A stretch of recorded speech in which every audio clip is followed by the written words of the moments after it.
നിങ്ങൾ വിചാരിക്കുന്ന പോലെ അത്ര എളുപ്പമൊന്നും അല്ല കാര്യങ്ങള്. എടാ ആദ്യമൊക്കെ അങ്ങനെ തന്നെയാ. ഒറ്റ കീറം കീറിണ്ടല്ലോ പോടാ അവിടുന്ന്. അവളോട് ഒരു അക്ഷരം പോലും മിണ്ടാൻ പറ്റിയിട്ടില്ല. അച്ഛനാകെ പ്രശ്നം. മൂപ്പര് ഇടവും വലവും തിരിയാൻ വിടില്ല. അമ്മയുടെ ഒരു കണ്ണ് എപ്പോഴും എന്റെ അവളുടെ മേല. പോരാത്തന്നെ സ്പൈവർക്കിന് അമ്പിളിയും. അപ്പോഴേ ഈ കിടപ്പിന്റെ വട്ടങ്ങളൊക്കെ എങ്ങനെയാടാ? എന്റെ കൂടെ കിടക്കണത് അച്ഛനാ. അയ്യേ, അച്ഛനോ? നന്നായി. അവളെ നോക്കി പേടിയില്ലാതെ ഒന്ന് സംസാരിക്കാൻ പോലും പറ്റാത്ത അവസ്ഥയാ. അതനുഭവിച്ചവർക്ക് മനസ്സിലാവും. നിനക്ക് ഭാര്യയോടൊന്നും മിണ്ടണം. പിന്നെ ഒന്നുമില്ലെങ്കിൽ ഒരു കുഴപ്പമില്ല. സ്വന്തമായിട്ടൊരു 5 മിനിറ്റ്. അതിന് വഴിയുണ്ട്. എന്ത് വഴി? എന്റെ അപ്പന്റെ സെല്ല് വഴി. അപ്പന്റെ എല്ല് വഴിയോ? എല്ലല്ലടാ, സെല്ല്, സെല്ലുലാർ ഫോൺ.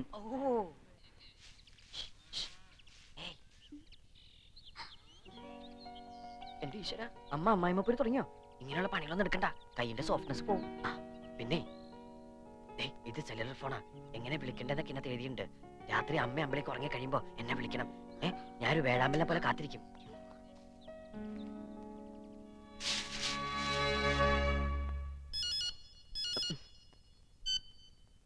ഹലോ. എന്താ എന്നോട് പറയാനുണ്ടെന്ന് പറഞ്ഞത്? ഒരുപാട് പറയാനുണ്ട്. വേഗം പറയൂട്ടോ. അമ്മയങ്ങനെ ഉണന്നാ. അമ്മയുടെ അടുത്ത് വിളിക്കുന്നത്? അല്ല, ബാത്റൂമിന്നാ. അവിടെ മഴ പെയ്യണ്ടോ? ഏയ് ഇല്ല, അമ്മ അറിയാതിരിക്കാൻ പൈപ്പ് തുറന്നിട്ടിരിക്കാം. ഓഹോ, അപ്പൊ മാലുവിന് ബുദ്ധി മാത്രമല്ല ഉപുദ്ധി ഉണ്ടല്ലേ? കുട്ടേട്ടൻ എവിടെയാ? ഞാനും ബാത്റൂമിന്നാ. പക്ഷെ ഇവിടെ ടാപ്പ് തുറക്കാൻ പറ്റുന്നില്ല. ജാമായിട്ടിരിക്ക. നേരം വെളുക്കുന്നവരെ എന്തെങ്കിലുമൊക്കെ പറഞ്ഞോണ്ടിരിക്കാം. എനിക്ക് ആ ശബ്ദം കേട്ടോണ്ടിരിക്കാലോ. മാലു, എനിക്കൊരു തരൂ. എന്ത്? എനിക്കൊരു തരൂന്ന്. ഇതിനിടയിൽ പല്ല് ചെലുക്കണുണ്ടല്ലോ. അയ്യോ, അത് പല്ലല്ല, ഞാൻ ഉമ്മ സൗണ്ടാ. സയന്റിസ്റ്റുകള് നമുക്ക് വേണ്ടിട്ടായിരിക്കും ഈ സെല്ലുലാർ ഫോൺ കണ്ടുപിടിച്ചത്. അമ്മ കണ്ടുപിടിക്കുന്നതിന് മുൻപ് കാര്യം പറ. ഞാൻ അങ്ങോട്ട് ഈ ഫോണിലൂടെ വരട്ടെ. എങ്ങനെ? ശബ്ദമായി, രാഗമായി, താളമായി. ഓ, തിരുമി എന്റെ നടു തിരിഞ്ഞു ഭഗവതി. അതെങ്ങനെ ഒരു പെൺകുട്ടിയെ വലത് കാല് വെച്ച് ഈ വീട്ടിനകത്ത് കേട്ടില്ല എന്ന് പറഞ്ഞ് ശപഥം എടുത്ത് കാലിൽ നീട്ടി ഇരിക്കുകയല്ലേ എന്റെ മുത്തശ്ശി. എന്നാ ഞാൻ കംസനാവണമെന്ന് അറിയില്ല. കാല് നോക്കിപ്പിടിച്ച് ഇങ്ങനെ.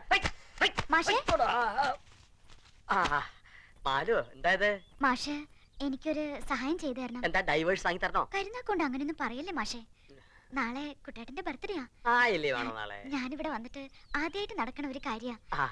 എനിക്ക് കുട്ടേട്ടന് കൊടുക്കാൻ ഒരു നല്ല സമ്മാനം വാങ്ങിച്ചു തരണം. ഈ കുടുക്കയില് കാശെത്ര ഉണ്ടെന്നൊന്നും എനിക്കറിയില്ല. എന്നാലും കുറഞ്ഞതൊരു 500 രൂപയെങ്കിലും കാണും. അതിനെന്താ, ഞാൻ വാങ്ങിച്ചു തരാലോ. ഒരു ഭാര്യയ്ക്ക് ഒരു ഭർത്താവിന് കൊടുക്കാൻ പറ്റിയ നല്ലൊരു ഐറ്റം. ഇതൊന്നും കുട്ടേട്ടന് അറിയരുത്. ഇല്ല, അതെനിക്ക് നിർബന്ധ. എന്റെ ഭഗവതി, തന്തയുടെ പ്രായമുള്ള അവന്റെ നേർക്കാ പെണ്ണിന്റെ കണ്ണ്. അവളെ പറഞ്ഞിട്ട് കാര്യമില്ല. ശരി.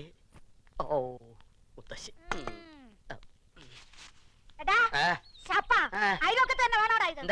എന്താന്നോ ശാരദാമ്മയുടെ മരുമോളായി അല്ലെങ്കിൽ ഞാൻ നല്ല പുളിച്ച തെറി പറഞ്ഞു. എന്തിനാ കുട്ടിയെ പുളിച്ച തെറി പറയണേ? അതെന്താ ചെയ്തേ? അതെന്താ ചെയ്തേന്ന്? അവളെന്താ നിന്റെ കൈ തന്നെ? കുടുക്കയല്ല, കടുക്ക. നിനക്ക് നല്ല കടുക്ക കഷായം തരണം, എന്നാലേ ഈ രോഗം മാറും. എന്റെ അമ്മേ, ഈ കുടുക്കിനിടയ്ക്ക് ഞാൻ ഇനി കടുക്ക കഷായം കൂടി കുടിക്കണോ? ഇത് കടുപ്പമാണ് അമ്മേ.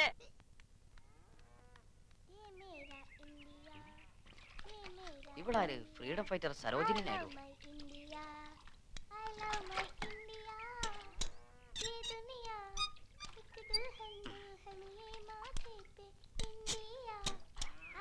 Now you are in India, you are in India.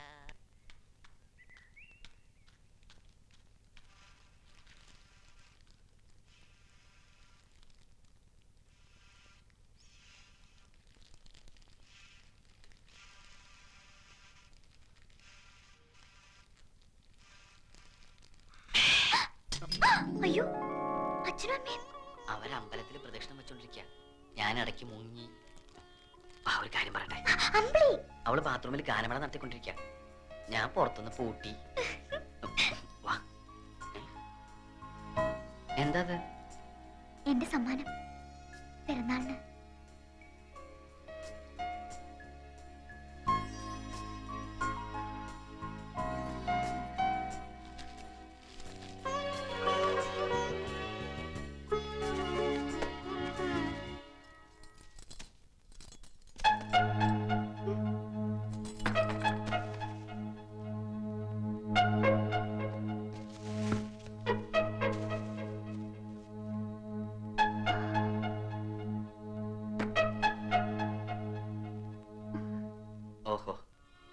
വിചാരിച്ച പോലെ അല്ല, ബുദ്ധിയുണ്ട്. പക്ഷേ മനസ്സിലിരിപ്പ് വെളിവാക്കാൻ ഇങ്ങനെ ഒരു ഗിഫ്റ്റ് വേണ്ടായിരുന്നു. High heel shoe, bull worker, fair and lovely. 6 അടി പൊക്കവും വിരിഞ്ഞ നെഞ്ചും വെളുത്ത് ചുവന്ന ആപ്പിൾ പോലെ മുഖമുള്ള ഒരാളാ മാലുവിന്റെ മനസ്സിൽ അല്ലേ? അതുകൊണ്ടൊന്നും എനിക്കിനി അങ്ങനെ ആവാൻ പറ്റില്ല. വിരിഞ്ഞ നെഞ്ചില്ലെങ്കിലും മാലുവിനെ സ്നേഹിക്കുന്ന ഒരു ഹൃദയമുണ്ട് എനിക്ക്. മുഖം പോലും നോക്കാതെ നിന്റെ കഴുത്ത് താലി കെട്ടിയ എനിക്കിത് തന്നെ കിട്ടണം. ഞാനല്ല ഇതൊന്നും വാങ്ങിയത്. കൈമൾ മാഷിന്റെ കയ്യില് പൈസ കൊടുത്ത് വാങ്ങിപ്പിച്ചതാ. അതിനകത്ത് എന്താന്ന് പോലും ഞാൻ നോക്കിയിട്ടില്ല. അയ്യേ, എന്താ ഇത്? കരയാ? ഞാൻ വെറുതെ പറഞ്ഞല്ലേ. കൈമൾ മാഷ്കുള്ളത് ഞാൻ കൊടുത്തോളാം, എനിക്കുള്ളത് വേണ്ട. എന്തിനാ ഈ അമാന്തം?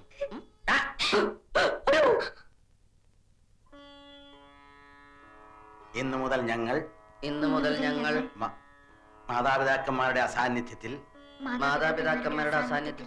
കാണുകയോ സംസാരിക്കുകയോ ചെയ്യുന്നതല്ല. സത്യം സത്യം സത്യം. സത്യം സത്യം സത്യം.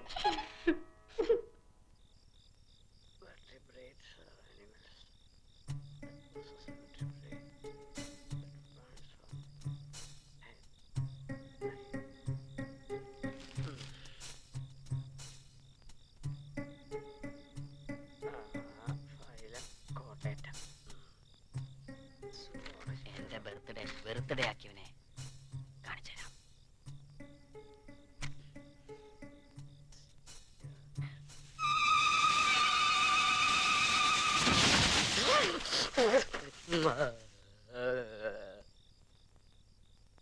എന്താടാ ഒരു ശബ്ദം കേട്ടെ? മുത്തശ്ശി, മുത്തശ്ശി ചത്തോ? എന്നെ കൊതിപ്പിക്കരുതേ ഭഗവാനെ. എന്താടാ? മടിയായില്ലേ? ഓ